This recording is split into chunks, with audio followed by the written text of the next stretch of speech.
আপনার পিসি থেকে এই ধরনের নোটিফিকেশন বারবার আসছে?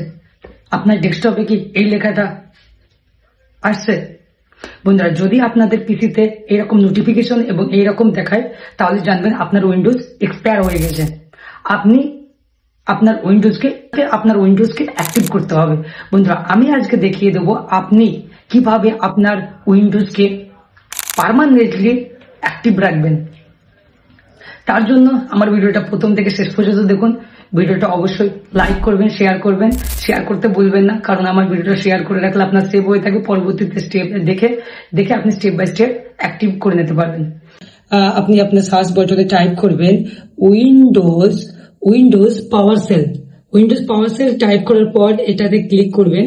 এটাতে ক্লিক করার পর এখানে এই টেক্সটটা টাইপ করবেন। এই টেক্সটটা টাইপ করবেন, যেটা আমি ভিডিওতে লিংক দিয়ে দেবো।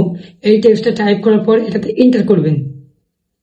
এন্টার করার পর এরকম একটা ইন্টারফেস হবে এবং এখানে ইয়েস অর নো আসবে। এখানে আপনি ইয়েস করবেন। ইয়েস করার সাথে সাথে আপনার আরেকটা পপ আপ খুলবে। এখানে দেখুন, এখানে অ্যাক্টিভেশন মেথড আছে। আপনি 1 নম্বর যেটা আছে ওটাতে কিবোর্ড থেকে আপনি কিবোর্ডের দ্বারা 1 প্রেস করবেন। 1 প্রেস করার সাথে সাথে ইনস্টলিং হবে। ইনস্টলিং হয়ে যাওয়ার পর language is already permanently activated. বন্ধুরা, আপনার উইন্ডোজ ইজ রেডি। আপনার উইন্ডোজ পার্মানেন্টলি অ্যাক্টিভ হয়ে গেছে।